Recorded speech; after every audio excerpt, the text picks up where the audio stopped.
don't ever become a teacher. I've always needed a creative outlet. The expectation was that you just climb the ladder. It was like this little revelation. This is the Education Business Podcast for all founders and business owners in the education sector. This podcast is for you if you have an education business or you're thinking about starting one. That could be tutoring, publishing, holiday clubs. It really doesn't matter. You're in business and you're also in education. But most of all, you're focused on improving outcomes for children in the way you know best, through your business. I'm Claire Riley, co-founder of educational resources website Classroom Secrets, and I'll be sharing how to make your education business bigger, better, and have more impact through my own experiences and also the conversations I have with other founders and business owners in education. The Education Business Podcast is sponsored by Classroom Secrets, helping you to support your children's learning. Matt, welcome to the Education Business Podcast. We have been in each other's worlds for quite a while now, so it really is a pleasure to welcome you onto the podcast and have a lovely chat with you. As far as I know, you have either more than one education business or more than one education brand, and you might still be in the classroom or you might have left. So tell us the story. How did you get into teaching? What inspired you to start multiple education brands? And where are you now? Are you full-time on your business? Is that the plan for the future? How is your company or your companies serving education right now? Hi, Claire. Thanks so much for having me on the podcast. I've followed your podcast actually for quite a few years now, so it's actually really nice to be on the other side of things. And yeah, there's quite a lot to cover there. So my name's Matt Dix. I'm the owner and founder of a few different websites, Manic Street Teachers, Musician of the Month, and the Fluency Factory, all which are primary school resource websites. And at the moment, having mentioned sort of about brands and websites, I actually registered under a limited company this year as a kind of umbrella to start putting all of these different projects that I've been working on over the last few years into one particular place. So yeah, do stay tuned perhaps for some more information coming about that fairly soon. But my story really starts as a primary school teacher. Actually, it starts before that, 4 years before that, when I started as a TA working in schools. So I've been working in schools now for around about 20 years. And in that time, more over the last 5 years, I've been building various businesses and resources to, eventually, sort of slowly transition out of teaching. I still do teach 1 day a week. So the idea 5 years ago was that, sort of discussing with my family actually, was that I'd drop 1 day's teaching every year for 5 years to slowly and carefully build the business. So I'm the kind of main source of income for the family. And we've got 2 young children, a 5-year-old and a 9-year-old. So I've had to do that kind of carefully and conservatively, which, if anyone knows me reasonably well, doesn't really align with what I'm like as a personality, but that's just the way it sort of had to be. So I still work 1 day a week in school and I love it.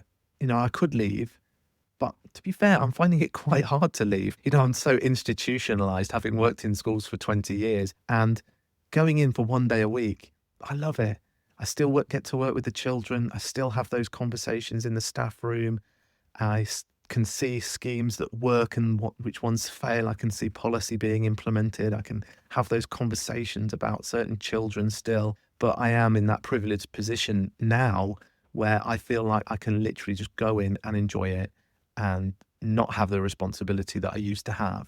So when I go back to around about 2020, I was working in charge of English in Key Stage 2. I was the Key Stage 2 lead. I was working in Year 6 in a 3-form entry school in inner city Nottingham. And it was a really challenging school, but it was a great school. And the expectation, I suppose, really was that you just climb the ladder. You just go from there to SLT to start applying for deputy headships and then headships. And I think that was the kind of expectation that people had of me. And my dad was actually a secondary school head teacher, and I remember him clearly sitting us down one day at the dinner table after a very sort of stressful governor's meeting or something that he'd come back from. And there was the three of us, my brother and my sister as well. And I clearly remember him saying, guys, two things today. Number one, use Duracell batteries because nothing else seems to work particularly well. And number two, don't ever become a teacher. And I think that stuck with me. And I think there's this little rebellious side of me that thought, I'll show you. So I became a teacher myself. And that little spark of rebellion, I think around about that time, and perhaps COVID accentuated it, was I didn't want to be ushered into something I didn't want to do. I wanted to have more control. I wanted a choice. I didn't want me to be pushed in that direction. And I've always needed a sort of creative outlet. I've always needed that. Even as a kid, I always drew, I always wrote music. I mean, my brother, who's actually, he's a professional musician, we used to make little bands together during A-levels, and then we formed a proper band after university. And I was the teaching assistant at the time. But I remember working with year one, year two, getting the train down to London, playing a gig, getting the last train home and rocking up the next day, feeling really quite worse for wear, doing some sort of intervention in reception. And that was kind of how I was living my life. And I was in my 20s and we had a great time and we played festivals, but it wasn't particularly sustainable. And when the band sort of broke up around about 2011, 2012, that creative output was still needed. I still needed to create and make and write songs and things. So I actually started to write songs with a couple of other teacher friends of mine. We started to bring in recording equipment and recorded the classes, doing little choruses and songs. And we wanted to write stuff for schools that wasn't twee or patronizing. And we didn't want necessarily the educational message to be first and the music as a peripheral background thing. So we wrote a lot of songs and put them online, and teachers were playing them and using them in class. And to me, it was like this little mini bit of a sort of little revelation. And the more I became invested in teaching, the more I wanted to build and create things for myself. So you think about the time of sort of between 2010 and 2020, particularly when the new curriculum came along. I think it was a very resource-heavy time for teachers, sourcing things online, going on various different websites and piecing things together. And that's what I was doing, like every other teacher. But I wanted to create things that I wanted to use in the classroom that didn't exist. So one simple thing was lyric reading comprehension. So using lyrics as poetry, and couldn't really find anything. So I think the first one I made was, I took the lyrics of The Trooper by Iron Maiden into class. And the kids read it all, we talked about it all, and they obviously loved it because it's heavy metal. But then we compared it to Charge of the Light Brigade, and they learnt that. And we made those links, and I still felt like, I'm making something really creative here. And over time, those Sunday nights were a bit more sort of me doing a bit of research and I suppose translating that research into something that I felt would be really useful. So I did sentence skills booklets based on the writing revolution, or slow writing prompts based on what David Dido had said in one of his books. And it was taking things and making things more practical for teachers that they could use. And I remember on Twitter one day, someone kind of said, you need to set up a subscription site for all these resources. And again, another little revelation. Yeah, I could do that. Okay. And did it, and it went well. So music has always been a significant part for me. And one of the things I started to produce about 3 or 4 years ago was something called Musician of the Month. And back when I worked in that 3-form entry school, it was about 98% children with English as a second language. And we were playing music for them, and we were doing these whole school singing assemblies, and I felt like we just weren't connecting. And myself and Caroline Corley, who I was working with, who does a number of videos on the Musician of the Month website, kind of had a chat and decided, okay, well, let's try and introduce Nusrat Fateh Ali Khan, who is a Pakistani Qawwali singer and religious singer. We introduced him, played some of his music, but afterwards they had children in the corridor saying, my mum and dad listened to him. And they were coming up to us and saying, oh, do you know what this song is about? And they were translating some of the words and what they meant. And it opened the door for those children to feel represented. So we started to do this every month. And this was a school where there was something like 52 different languages. And so we were thinking, well, how can we represent all of these children, but also give them mirrors into other worlds as well? And as this built up on Manic Street Teachers, it kind of became bigger than anything else. because Manic Street Teachers is largely just for individual teachers, I wanted it to become a whole school resource, and I wanted to involve Key Stage 1 as well, as Manic Street Teachers was just Key Stage 2. So I took all my learning from Manic Street Teachers and put that into Musician of the Month, and it's been really successful. And the same thing happened with the Fluency Factory. While I was working there, head of English, fluency was something that I was researching about, finding out about, but never really could envisage what a whole school teaching of fluency might look like and how I might create something to support schools until recently, where I've had the time to be able to do that. And so for me, these projects are like, I feel like I'm getting them out my system. I feel like I'm having all that experience and all that research and all that creative output. And I love doing it. I love making things. So that side of things, I don't know if that'll ever stop either. So I'm just very busy all the time, making things, going into school, working with schools, having Zoom meetings with schools, talking about fluency, talking about music. And, you know, I suppose how I see things in the future is I want to continue to build these brands. I want to continue supporting schools, and I want to continue creating resources that are meaningful and practical and exciting and grounded in research, but also bring a lot of joy as well to schools. And so I would say the thing that has helped me more than anything is being close to the classroom. And I could never have built what I have built if I'd not had all those years worth of experience to put into it. So I feel like having that wealth of experience counts for a lot. That's where I'm at, and who knows what the future will hold, but it's going to be a busy one.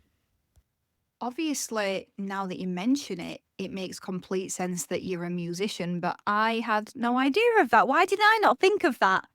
Oh, it was lovely to hear that story. I really, really enjoyed it. And I resonated as well. I found it really useful to be on supply because I saw lots. I mean, I visited over 100 different schools on supply because I specialised in day-to-day supply. And that was really, really helpful because I learned a lot about lots of different schools, and that helped me in my journey at Classroom Secrets as well. And tutoring was another big thing for me. So you've got all these brands. How do you manage that on a day-to-day basis? That must be quite difficult. Do you have a certain structure that you follow in a week? Or is it more of a monthly cycle? How do you manage to make sure that you're giving each brand the right attention? Yeah, I agree. I think supply is an amazing way to experience a range of schools and staff and systems. And I always see it when a supply teacher says they love coming to work in your own school because it really does make you sort of feel validated that you're obviously getting things right. And yeah, thanks for the question. And honestly, it kind of depends on where each project is in its sort of completion stage. None of them ever really feel finished, but they're all at sort of slightly different points. So with Manic Street Teachers, that's been going on the longest, but because I've sort of built that up over time, I can now have some freelancers helping with content so that I can focus on other projects. And that's been a big shift, but it's taken quite a number of years to get to that point where I can sort of start to step back a little bit. So the Fluency Factory took about a year to build from scratch, and there's still lots to tweak and improve. But the next big sort of phase for me really is the training, the creating of videos or handbook to go alongside the scheme so that schools can see how to get the best out of it. So at the moment, that's one of my sort of priorities right now. And then there's Musician of the Month, which is sort of my other sort of proper passion project. And I've kept full control over that content because, number one, I just love doing it. And also my plan is to sort of finish, it's a 6-year cycle. So it can start, you know, as children start school and they get something different each year.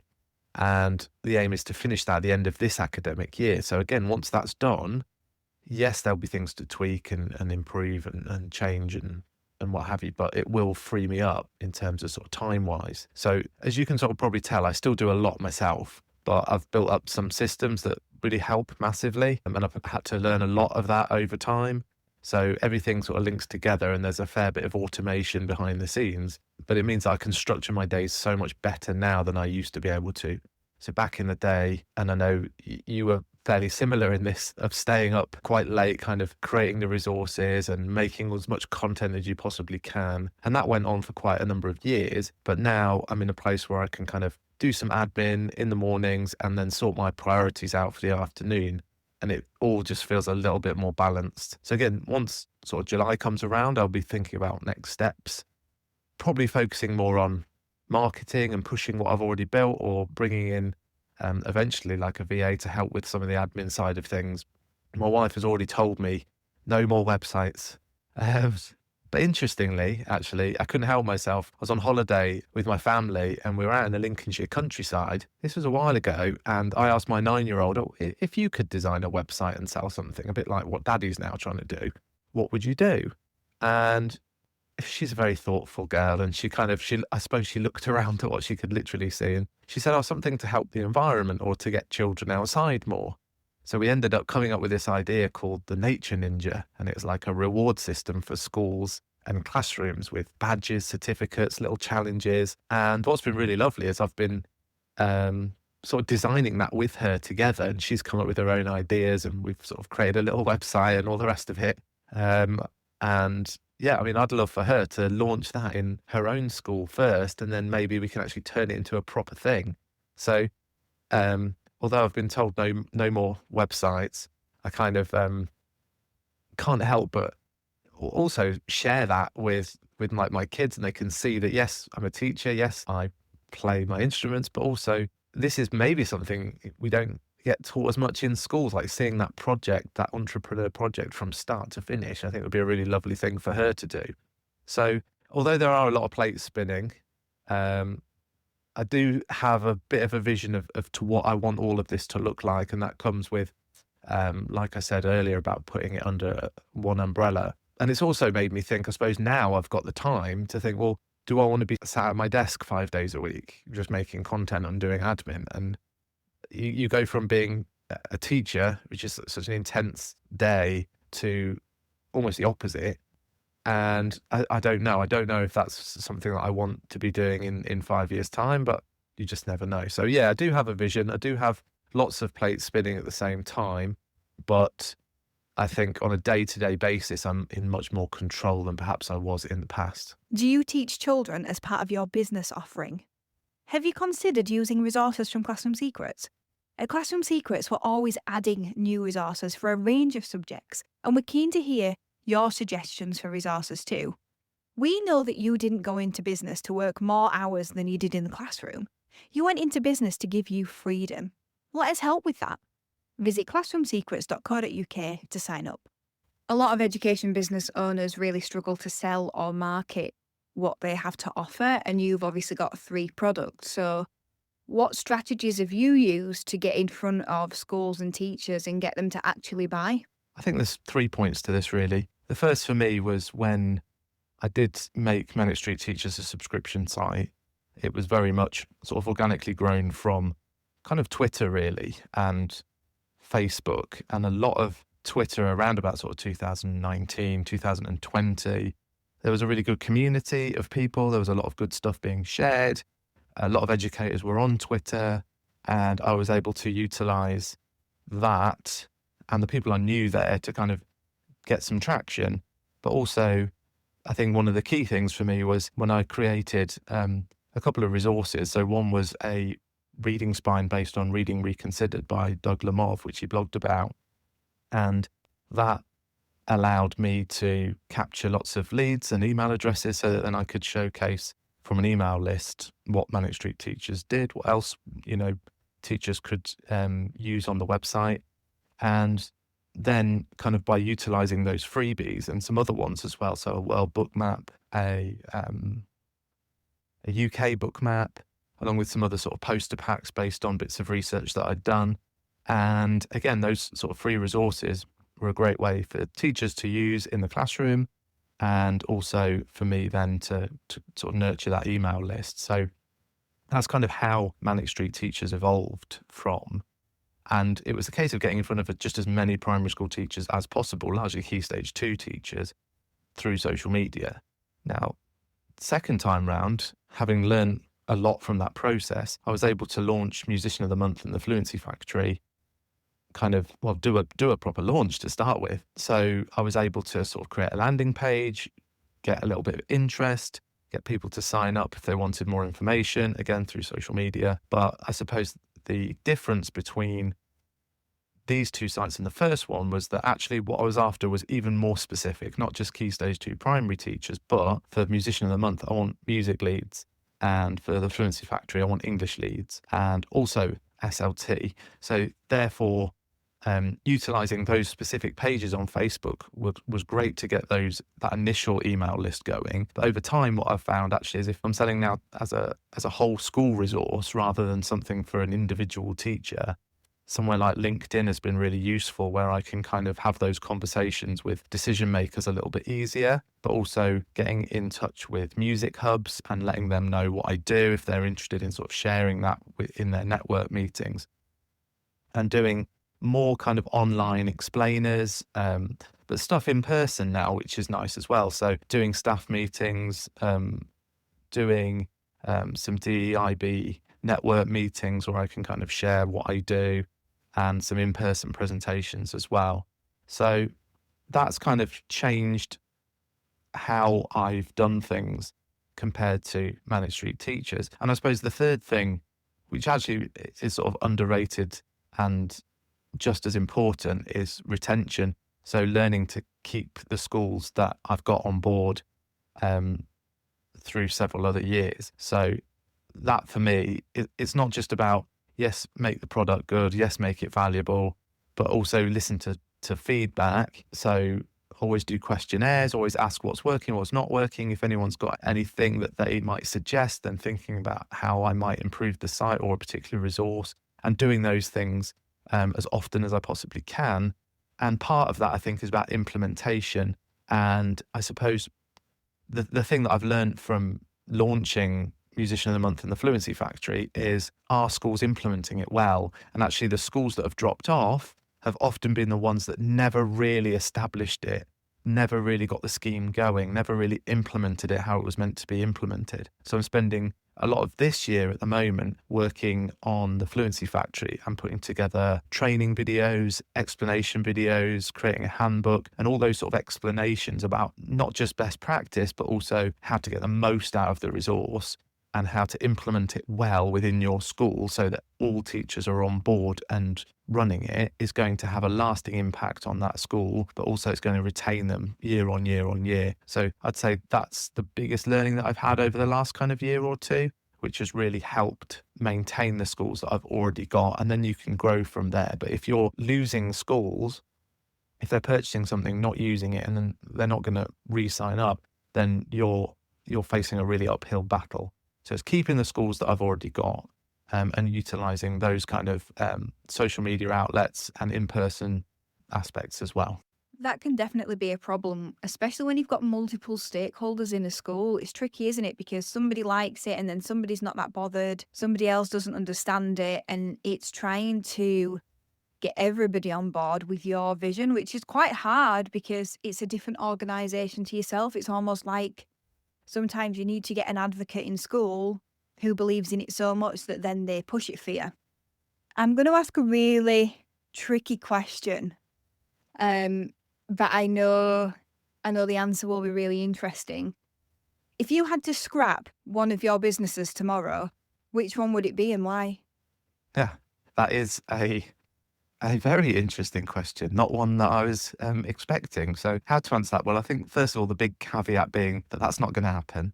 I suppose the thing that I would say is, you could easily say, well, actually scrap the businesses that don't make as much money, or keep the one that has got the bigger vision that might make the most amount of money, et cetera, et cetera. But I think all of the things that I've made have come from real passions and projects. But one in particular, I suppose, stands out for me on a personal level more than others that I feel very sort of emotionally and personally attached to, and that's Musician of the Month. And that is, so I'm kind of sidestepping that slightly by saying which one I'd keep. When I look at music and what that's meant to me, I wouldn't say it's just because I have a general interest and passion about music. I would say that goes all the way back to my childhood. I remember sat in my room, headphones on, ignoring the world around me, completely absorbed in music and musicians and their stories. And a lot of that was because my mum passed away with breast cancer when I was around about 12 years old. My dad was a secondary teacher. We had 3 kids. So often, if there wasn't someone to talk to about things, which often there wasn't, there was always a song, there was always some sort of emotion, there was always a story. And I became very obsessed with reading about musicians and their stories and their plight. And over time, it kind of made me recognize that my own personal plight and struggles might pale in comparison to someone else's. And it was having that window into other worlds that allowed me to kind of like register that it's a big bad world out there sometimes, and everyone's dealing, and everyone's got their own baggage that they're dealing with and having to struggle with. And so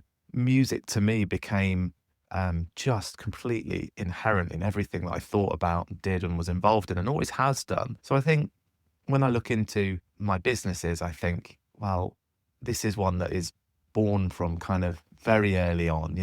This has been in the making, not for 5 years or 10 years. This perhaps has been in the making for the last 30 years. And only now I'm kind of releasing something that is important to me beyond the education sphere.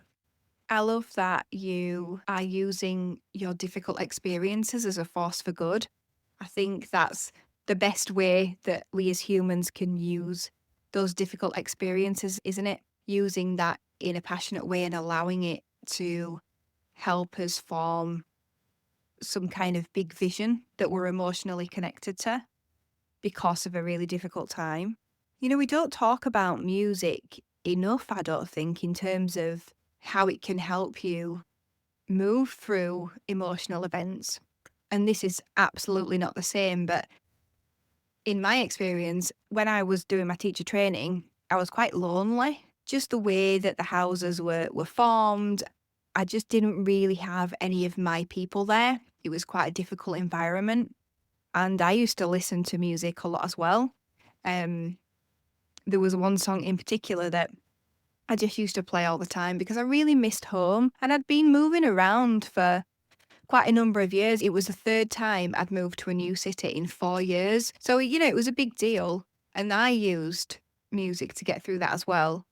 Do you think that we should be talking about that more, especially with children, about using music to help us deal with difficult life experiences? Yeah, I think the feeling of loneliness that you had whilst you were studying, doing your teacher training, and the music that you used to perhaps to navigate it or to support you in some way shows that music can act as this kind of social surrogate, and it does provide social benefits.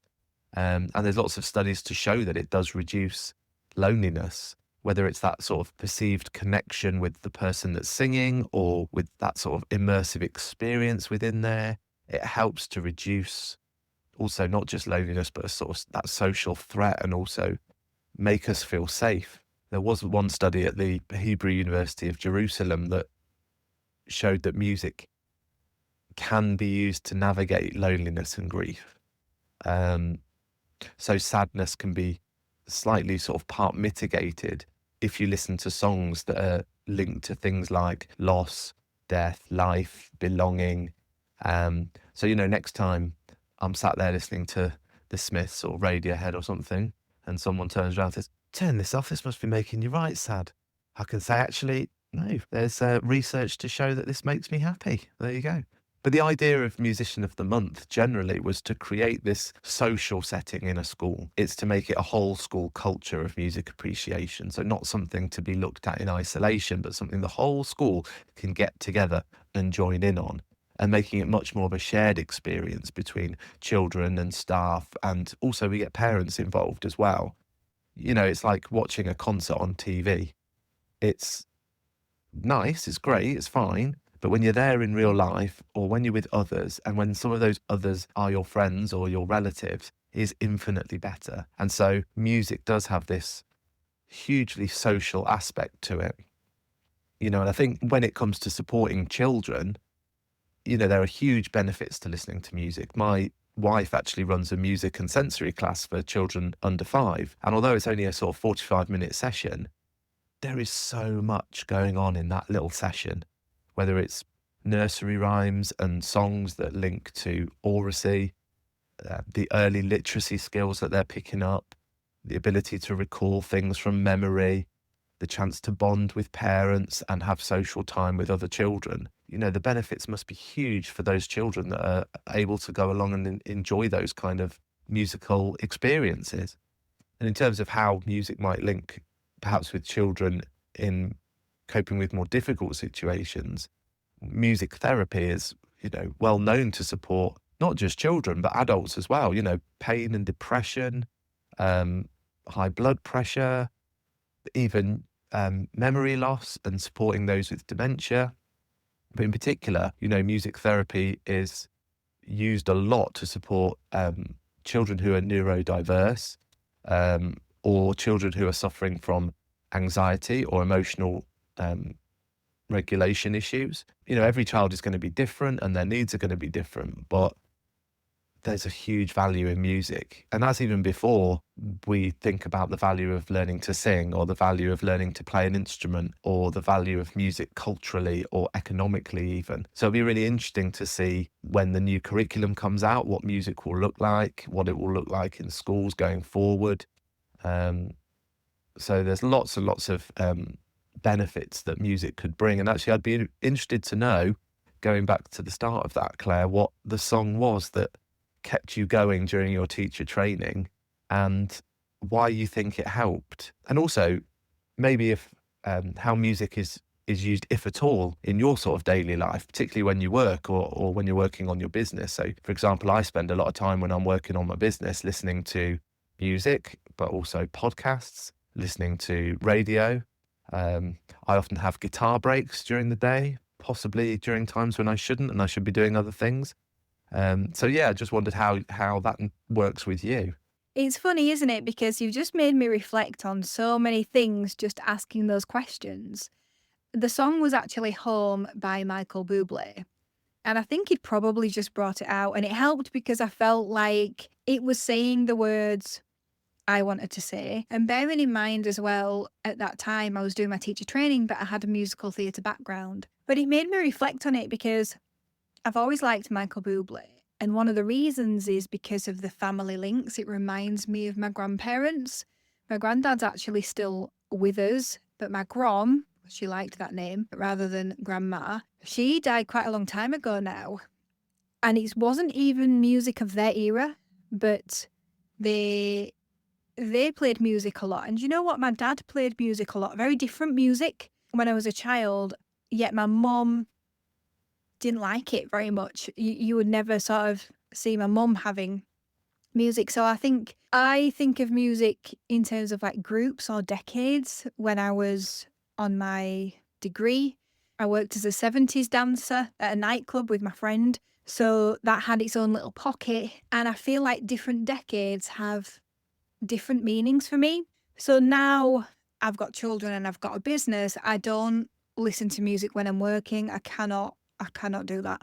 Also, can't listen to a podcast if I'm working. And I do favour podcasts more because I love to be learning. I've realised over the last couple of years, I used to think that I preferred just talking to men. And I was like, why is that? That's so odd. And it's not that I prefer talking to men at all. I just really struggle in conversations where I'm not learning anything. I don't like to be part of conversations where people are being talked about, or I don't feel like I'm getting anything new from the conversation. A couple of weeks ago, I was sat on a table and two guys were talking about motorbikes and hydrogen versus electric. And there was a lady next to me and she said, oh, boys and the toys. And I was like, oh no, I find it interesting. What I really don't want is for them to talk to me about wreath making, because it's just, I'm not learning anything in that conversation. So yeah, to bring it back to the point, I do listen to music, but sadly now I feel like it's got to a point where I know when to play the music because I need it. It's not that we don't listen to music at all, we do. But I feel like I've been on that journey of like music was such a massive part of my life because I was doing performing arts. I was listening to music all the time when I was teaching and I was singing as well. But now sometimes I know what decade of music to play based on the way I'm feeling. And I think I use it as a way to process my feelings. But I've also got lots of other strategies. And it's almost like music is like that bottom layer of, oh my word, it's still not happened. And so music is the one that will fix it in the long run. Maybe after this, I'm going to rethink my strategies. Maybe I bring music in first. So that's been really helpful to reflect on that. Thank you. Back to the podcast. I just wanted to say thank you so much for being such an insightful guest. I've had a brilliant conversation. It's been fantastic. What do you think we haven't talked about that people who are in education business or are thinking about getting into education business should know about? It's really fascinating how different everyone is when it comes to music and how music may or may not influence them in different ways. And to hear your kind of side of things about the decades and how music is kind of used in your life is really fascinating. It shows how different everybody is and how unique something like music can affect people. So yeah, really interesting. Thanks for that, Claire. In terms of what we've not talked about, I suppose we have touched on it a little bit. I think when you're starting a business, it's really important to be passionate about what it is you're trying to achieve and to create or to do. And I think that passion is that's the motivating factor that will keep it going long term once you've got over the hurdle of the initial steps. I think with education business in particular, it's actually quite easy to be passionate about it. You know, we all care about either helping staff or supporting children or supporting schools in some way. So I think there's an advantage to education business where most people who are in education business are sort of inherently passionate about it anyway. I think the other thing perhaps we haven't talked about so much is just the importance of reaching out. I think when, being a teacher for 20 years and then I've slowly sort of developed a different job entirely, it's so different from teaching that it can feel quite alone at times. Like, what is this that I've created? I didn't even really know how this job was going to work, or what it was going to look like, or if anyone else was doing this. Was it just me doing this on my own? But the more I've reached out to other CEOs in other education businesses and following your podcast, for example, which has just been absolutely, a revelation over the last few years, then you do realize you're not alone, that there's lots of people you can talk to, that there's lots of people out there that will guide you, help you, or tell you their story. So I think not being afraid to reach out, not being afraid to ask for support or ask for advice is just so important. And the more I go, the more people I've reached out to, the more advice I've kind of taken and learned from, I think. So yeah, and just wanted to say thanks so much for having me on the podcast, Claire. It's been really fantastic to just reflect a little bit and to share my experiences and to think about my own journey and where that might be going next. So really appreciated, and thank you very much. Oh, Matt, thank you. Thank you for bringing your insights and being so open and honest with them as well, because it really does help other founders. Thank you. Thank you for listening to the Education Business Podcast. This podcast is sponsored by Classroom Secrets. To find more resources to grow your business, visit classroomsecrets.co.uk.